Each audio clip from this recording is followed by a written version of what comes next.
বন্ধুরা, আজকে আমি চলে এসেছি নতুন একটা রেসিপি নিয়ে। আজকে আমি বানাবো লাউ পাতা দিয়ে মুসুর ডাল ভাজা। এবার এই লাউ পাতাগুলোকে না আমি শাক ভাজার মতো ঝিরি ঝিরি করে কুচিয়ে নিয়েছি। আর এদিকে আমি কড়াইয়ে অল্প জল বসিয়েছি, জলটা ফুটছে। এবার আমি এর মধ্যে ধুয়ে রাখা মুসুর ডালটা দিয়ে দেবো।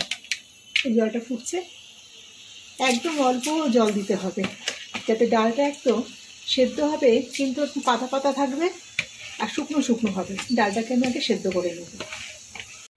ডালটা আমি এরকম শুকনো শুকনো করে নিয়েছি, জল থাকবে না কিন্তু এরকম পাতা পাতা মতো থাকবে, কিন্তু সেদ্ধ হয়ে গেছে। ডালটাকে আমি নামিয়ে কড়াইটাকে ধুয়ে নেব। ডালটা আমি ঢেলে নিয়েছি বাটিতে, আর কড়াই আমি তেল দিয়ে দিয়েছি।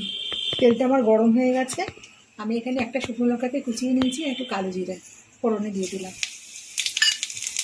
এবার এটা ভাজা ভাজা হয়ে গেছে। আমি একটা দুটো রসুন আমি ছাঁচা করে নিয়েছি, সেটা দিয়ে দিলাম। রসুনটাকে আমি একটু ভেজে নেব। রসুনটা আমি ভেজে নিয়েছি। এবার আমি শাকগুলোকে দিয়ে দেবো।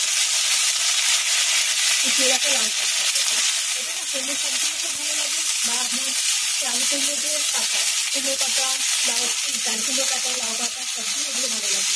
আমার ঘরে লাউ পাতা রয়েছে, তার মধ্যে লাউ পাতাগুলো করছি। এটাকে আমি খুব ভালো ভাজা করে নেবো। আর এর মধ্যে দিয়ে দেবো আমি পরিমাণ মতো লবণ আর হলুদ। যে যেমন লবণ কিনে সেই অনুযায়ী লবণটা দেবেন, হলুদ দিয়ে দেবো। দিয়ে আমি এটাকে নেড়ে ফেলে একটু ভালো ভালো করে নেবো। শাকটা আমার ভাজা ভাজা হয়ে গেছে। এই দেখুন, শাকটা একদম ভাজা তুলে নেওয়া হয়ে গেছে। এবার আমি এর মধ্যে দিয়ে দেবো ডালটা, আর দিয়ে দেবো অল্প একটু চিনি। আমি সব রান্নাতেই চিনি ব্যবহার করি। অল্প একটু চিনি দিয়ে দেবো। এবার আমি এটা নেড়ে ফেলে একটা শুকনো শুকনো মতো করবো। এটা জানেন তো, গরম ভাতের সাথে অপূর্ব খেতে লাগে। এই দেখুন আমার ভাত ফুটছে। এই গরম ধোয়া ওঠা ভাতের সাথে একদম জমে যাবে।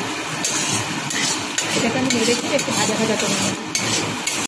আমার এটা হয়ে গেছে। আমি এবার এর মধ্যে দুটো কাঁচা লঙ্কা চিড়ে দিয়ে দিলাম। এবার এটাকে আমি নেড়ে চেড়ে নামিয়ে দেবো। রেসিপিটা কেমন লাগছে অবশ্যই কমেন্টে জানাবেন। আর রেসিপিটা যদি ভালো লেগে থাকে অবশ্যই চ্যানেলটাকে সাবস্ক্রাইব করবেন এবং একটা লাইক দেবেন।